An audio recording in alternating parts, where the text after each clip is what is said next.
All right, y'all. First and foremost, give all praise, honor, and glory to the Most High God of Abraham, Isaac, and Jacob, and his son, the Hamashiach, who some call Yahweh, Yeshua, Yehoshua. We mostly know as Jesus Christ. I want to. What happened to the Danites? I want to do a short lesson here on what happened to the Danites.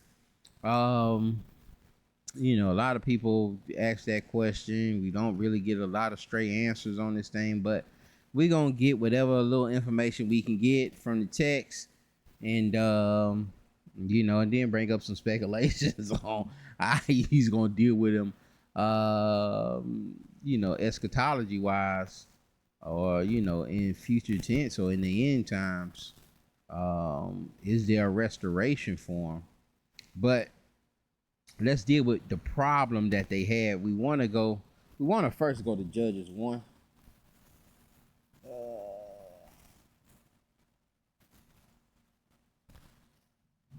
Shalaki, y'all trying to do this with one hand.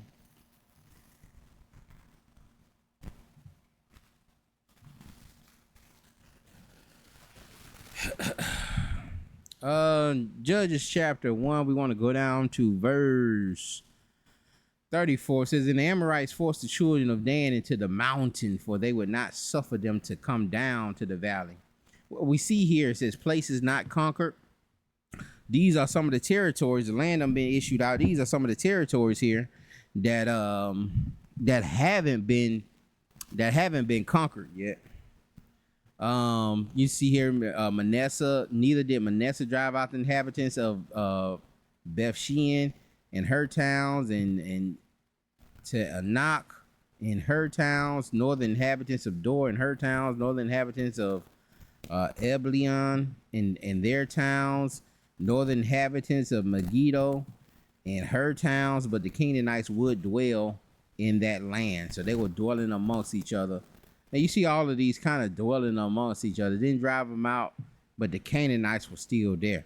And it came to pass when Israel was strong that they put the Canaanites to tribute. So, once Israel gathered some strength, got the numbers together, they put them to tribute. Neither did Ephraim drive out the Canaanites that dwelt in Gezer, but the Canaanites dwelt with Gezer among them. See that among them, then they became tributaries. That tributaries goes into slavery, goes to forced labor as a tax. Neither did Asher drive them out. Neither did the Asherites, but the Asherites dwelled among the Canaanites, for they did not drive them out. But with the Amorites and Dan, the Amorites forced the children of Dan into the mountain. All right, they would not suffer them to come down down to the valley. They could never take over their land. They never took over their land. Actually, somebody else did if we keep reading. But the Amorites would dwell in Herez, in Ajalon, and Sha'albim. Yet the hand of the house of Joseph prevailed, so they became tributaries. So the house of Joseph ended up coming in and pushing the Amorites back and conquering them and making them tributaries where they're forced into labor, they're slaves, they're under subjection. And the coast of the Amorites was from going to Akrabim from the rock and upward. All right, so Dan could not get their land. Dan did not get their land. They end up getting pushed back by the Amorites. All right, and that's an issue. Why weren't you able? Why were you so afraid? And they can deal with fear. Can be fear there. God promised you the land. You seen all the great victories that y'all were winning with Joshua. Why aren't you going in there and taking that land? What's the problem? Why you let them folks push you back into the mountains? And that's it's a fear, but it's a lack of faith. Lack of faith there kept them Amorites in the land and had Dan flee into the mountains. Now let's go to Judges 17:18. Very important that we understand that first, though. Judges, we're gonna try to do this thing in 20 minutes, y'all. We ain't trying to be here long. I ain't gonna hold you long, y'all. Bear with me. We gotta read chapter 17 and 18. It says, there was a man of Mount Ephraim whose name was Micah. Understand, he's from Ephraim. All right, named Micah. I don't know why I clicked that. And he said unto his mother, the 11 shekels of silver that were taken from thee, about which thou curseth, and spaketh of also in my ears, behold, the silver is with me. I took it. And his mother said, blessed be thou of the Lord, my son. Okay. I don't know why he turned the money in, but maybe the curse that his mother, sent out this curse for anybody who took that money. Maybe he got a guilty conscience. We can only speculate why he gave that money back to his mother, maybe afraid of the curse. But he gave the money back to his mama. And when he restored the 1,100 shekels of silver to his mother, his mother said, I have wholly dedicated the silver unto the Lord from my hand for my son, to make a graven image and a molten image. Now, therefore, I will restore it unto thee. So she's saying, now I'm finna take this money and I'm finna make an image. I'm gonna dedicate it to the Lord by making a graven image and a molten image. All right. And then again, understand the theme of Judges. In that day, there was no king. Everybody did as they thought they should do, or something like that. We're gonna read it here again. Verse 4. Yet he restored the money unto his mother, and his mother took the 200 shekels, his mother took 200 shekels of silver and gave them to the founder. The founder is the refiner. The founder is the one who makes the images, who does the work with his hands, that carves the images, that melts them down and make the graven images, who made the graven image and the molten image. And they were in the house of Micah. And the man Micah had an house of gods, and made an ephod and a teraphim, and consecrated one of his sons, who became a priest. Micah done set up his own tabernacle. He done got his own ephod. He got a teraphim. We did a lesson on them teraphims. They some scary things. You Google that. Google what a teraphim, some of the teraphims they found. It can go back to that deity, Rachel and Leah was hiding from their father. Those household deities, idols that they had around. Google that and look into that. And consecrated one of his sons, who became a priest. Verse 6. In those days there was no king. That's the slogan that we was looking for. In those days there was no king in Israel, but every man did that which was right in his own eyes. And this is why you shouldn't glean from this. This is not for you to glean from to show righteousness. This is not for you to go out here and do. This is to show the foolishness, to show the flaws within Israel, the flaws within being led by the flesh and doing things and leaning to your own understanding, doing things that's right in your own eyes. In those days there was no king in Israel, but every man did that which was right in his own eye. Verse 7. And there was a young man out of Bethlehem, Judah, of the family of Judah, who was a Levite. And he sojourned there. And the man departed out of the city of Bethlehem, Judah, and sojourned where he could find a place. And he came to Mount Ephraim, to the house of Micah, as he sojourned. Micah's house must have been like in route, you know. It must have been just en route somewhere. It's probably one of the first houses you pull up on. Michael said unto him, whence comest thou? And he said unto him, I'm a Levite of Bethlehem, Judah, and I go to sojourn where I may find a place. And Micah said unto him, dwell with me, and be unto me a father and a priest. And I will give thee 10 shekels of silver a year, and a suit of apparel, and thy victuals. So the Levite went in. All right, so the Levite then got finessed by Micah. Micah like, listen, man, come on in now. Man, you can be my own personal priest. I'll put you on the payroll. We'll get you some fresh garments, get you an ephod, get you the right apparel. And, I got a Levite here with me. We doing, this is what we should be doing. This is what we were doing. This is what we were doing in the wilderness, man. I'm just bringing this thing to the house. Understanding that, There haven't been a tabernacle built. There is no temple built yet. Um, they had temporary tabernacles in the wilderness, and they haven't built that house for the Lord yet. Um, and the Levite was content, verse 11, to dwell with the man, and the young man was unto him as one of his sons. And Micah consecrated the Levite, and the young man became his priest, and was in the house of Micah. Then said Micah, now know I that the Lord will do me good, seeing I have a Levite to my priest, a Levite to my priest. All right, so Micah, like, you know what? I'm gonna be all right. I know the Lord finna do good by me because, I got a Levitical priest. We got some molten images. I gave my mama her money back. I'm gonna be straight.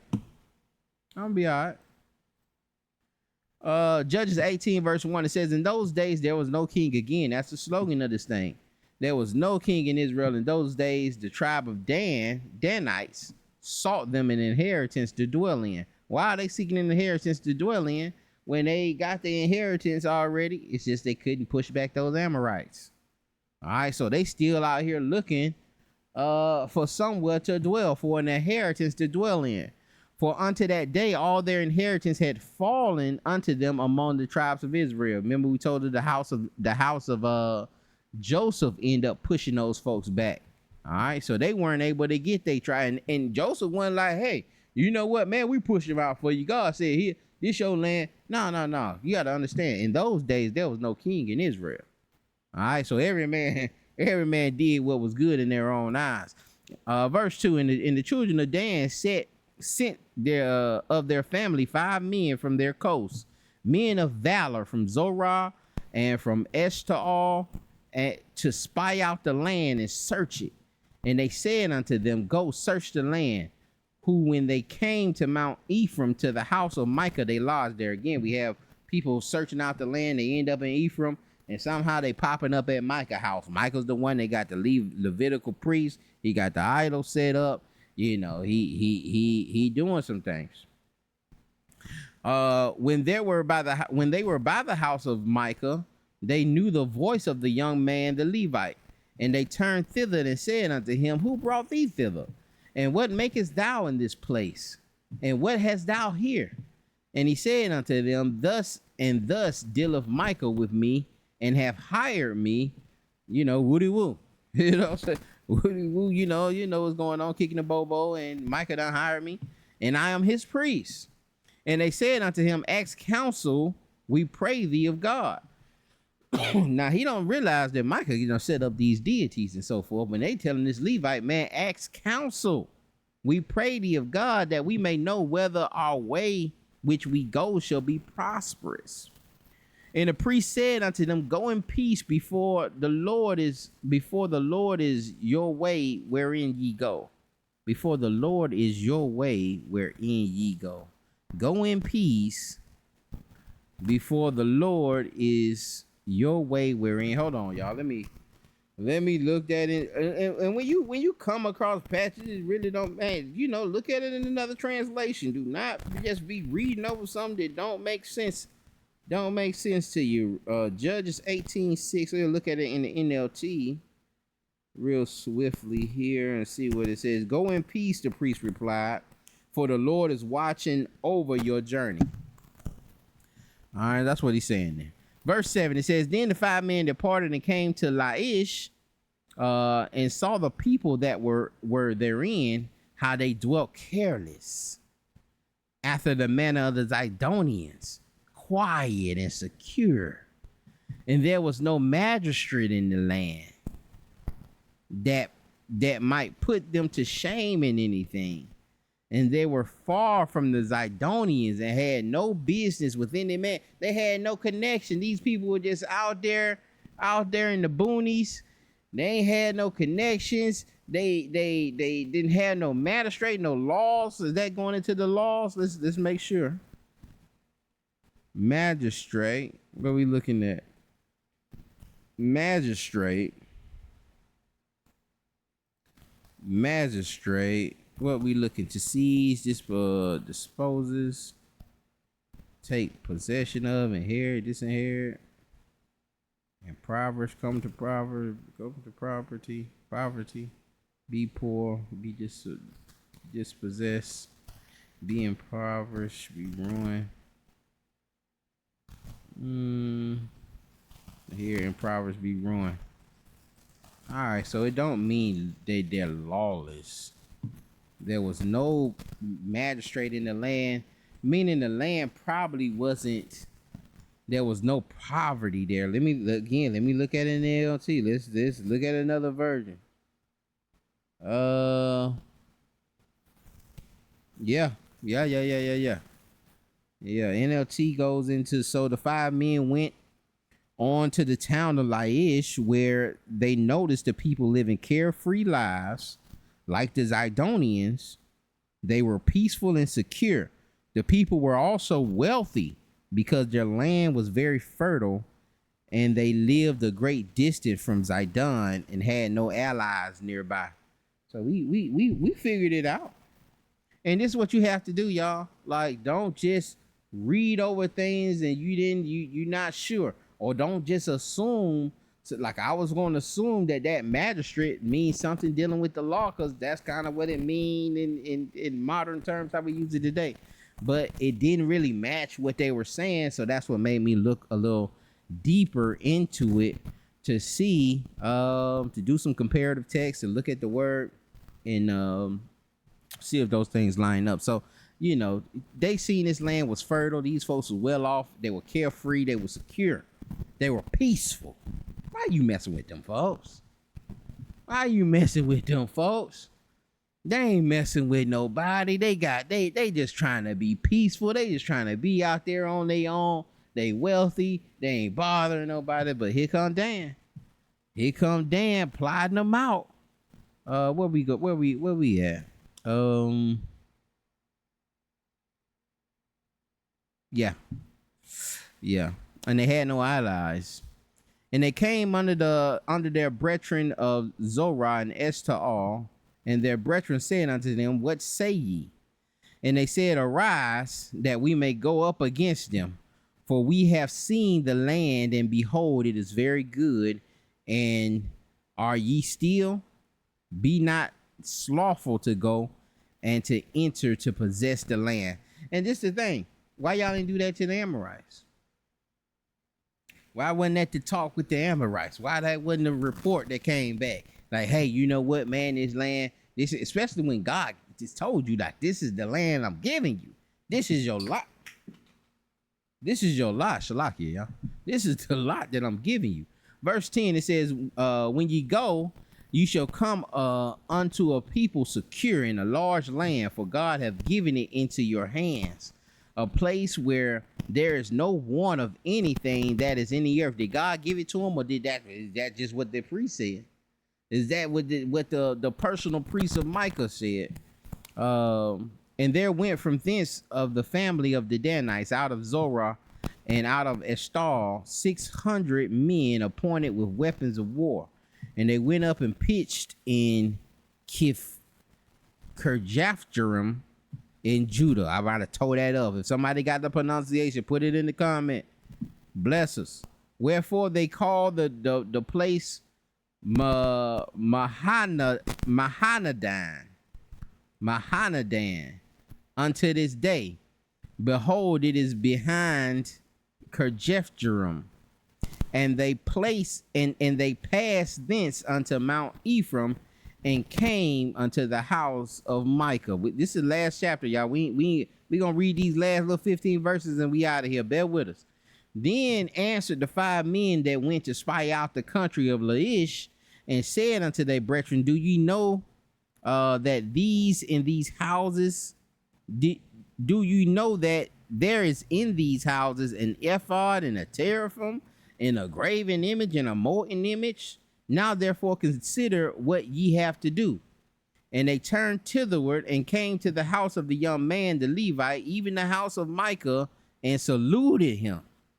Like, you know, they done already plotted, you know, them Danites, went to Micah. They seen what was going on. They came back. They gave a report and told him, "Listen, man, this is a joke over here. He got his own little thing set up with the priest and the ephod and the teraphim and the molten images. You know what we got to do." And the 600 men appointed with their weapons of war, which were of the children of Dan, stood by the entering of the gate. And the 5 men that went to spy out the land went up and came thither and took the graven image and the ephod and the teraphim and the molten image. And the priest stood in the entering of the gate with the 600 men that were appointed with the weapons of war. And these went into Micah's house and fetched the carved image, the ephod, the teraphim, the molten image. Then said the priest unto them, "What do ye?" And they said unto him, "Hold thy peace, shut your mouth. Lay thy hand upon thy mouth and go with us, and be to us a father and a priest. It is better for thee to be a priest unto the house. Is it better for thee to be a priest unto the house of one man, or that thou be the priest unto a tribe and a family in Israel?"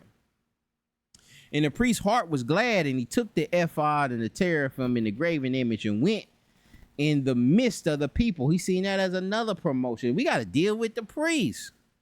We got to deal with the clout chasing priests that want to separate from the Levites and try to do his own thing. We've been seeing that in Israel, where jokers want to separate and do their own thing. Do they have the same spirit as this Levite, or is something else going on? I'm just saying we see certain similarities, and these are things that we can glean from. This is why it's in the text, for us to glean from these situations, and we can know, where people are operating from. But he hears the potential. Like, man, what am I doing? I'm just here being somebody in this little house, but I really can jump out and jump out with them, man. And I can, man, we can be over the whole tribe. I can be the main Levite. All my kids to grow up, they'll be Levites. They'll have their little, man, you know what? I'm out. Little 10 shekels. He was just trying to pay me 10 shekels a year, But I have a whole tribe, man. I might be getting 1,000 shekels a year. Look at the ambition. Write down the ambition.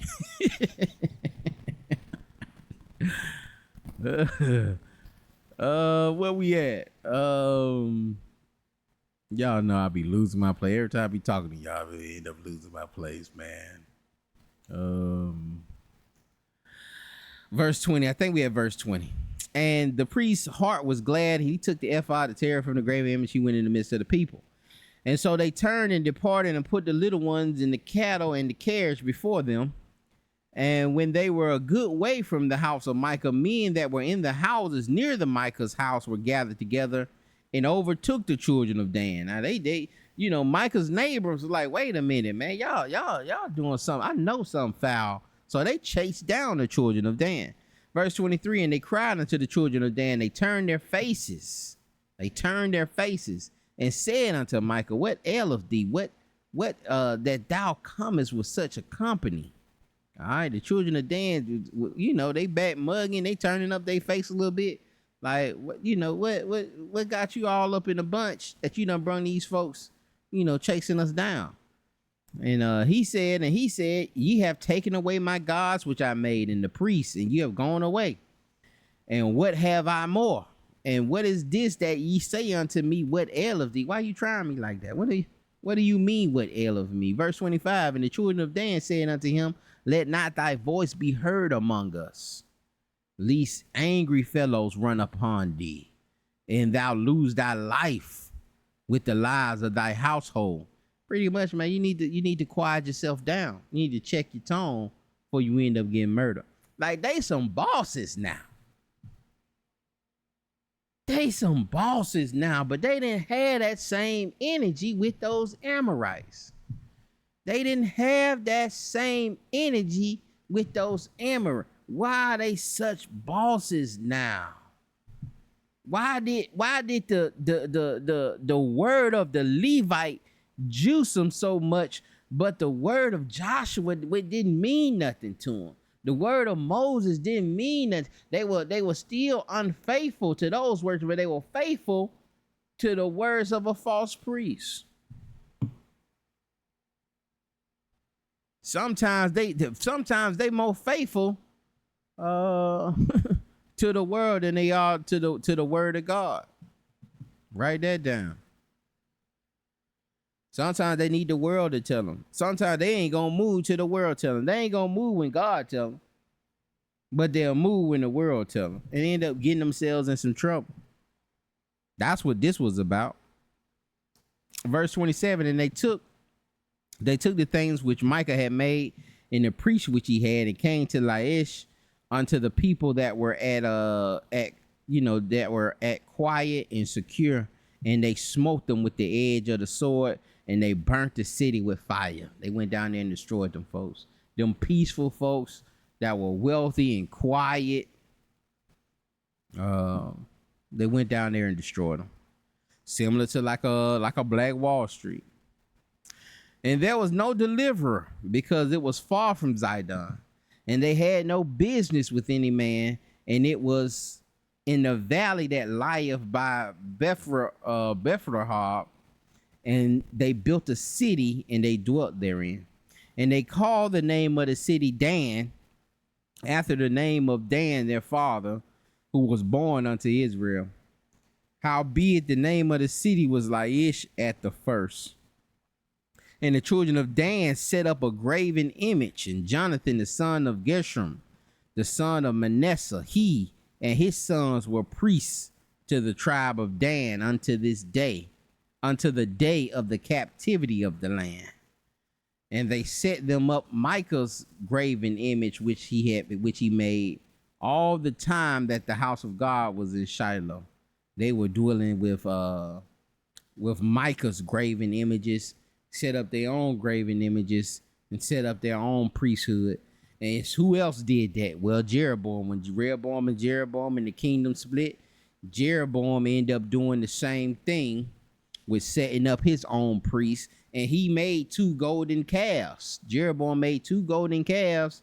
One of them he sat in Ephraim, and the other one he sat in Dan.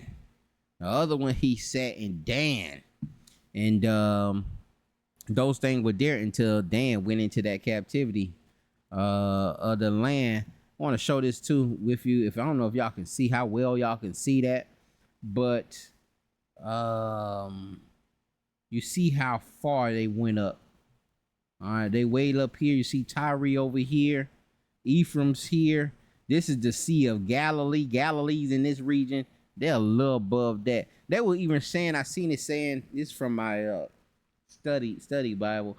I seen them saying in there that there was a phrase that they used to, because it was kind of on the edge, so far on the edge of Israel where Dan was, that they called it, they used to have a phrase like from the land of Dan to the land all the way to Beersheba. Kind of like, explaining, we in the, that's the totality of Israel. That's from the top to the bottom. And so just wanted to show y'all that too, where that thing is, how far they went away from the land that they were supposed to have.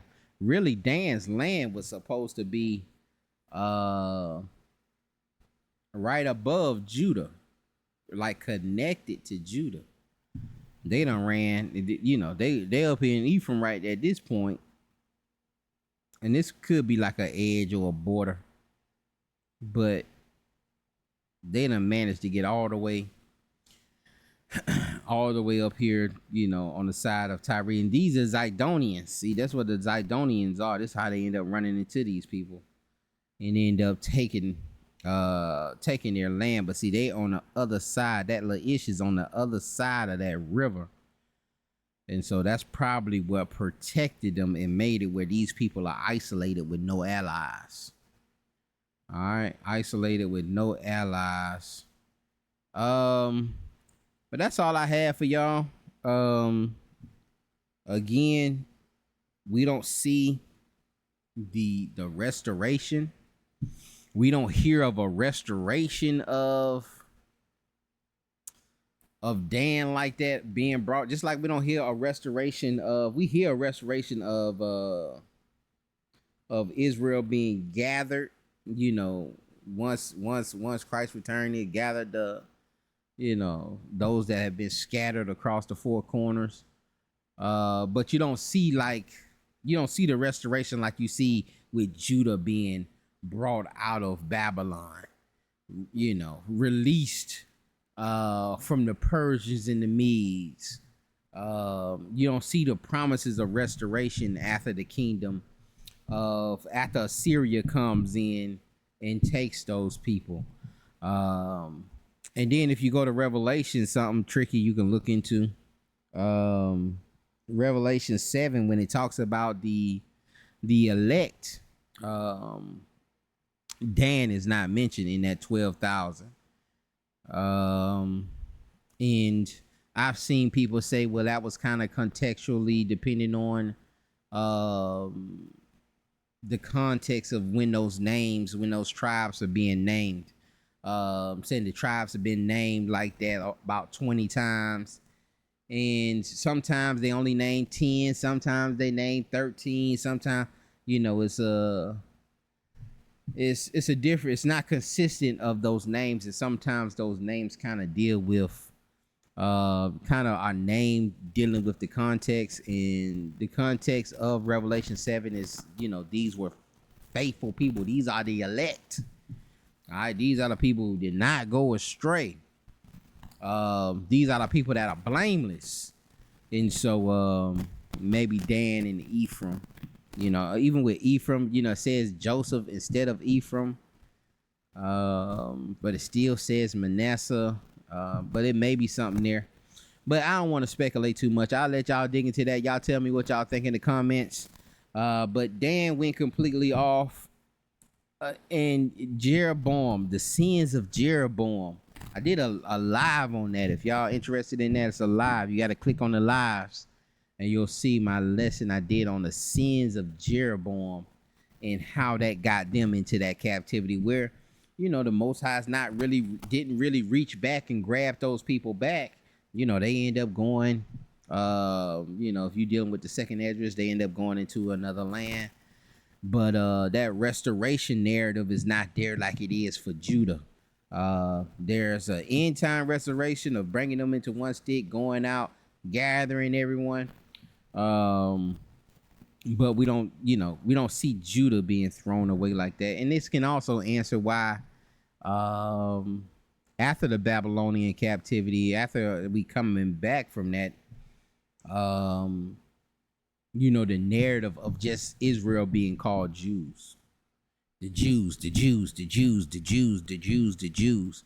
Because these folks went as far, Dan and Ephraim went as far as making their own priests and their own deities. And their own deities, and serving these other gods. Man, I pray this thing was edifying. Y'all be blessed. We'll see y'all on the next one. Shalom.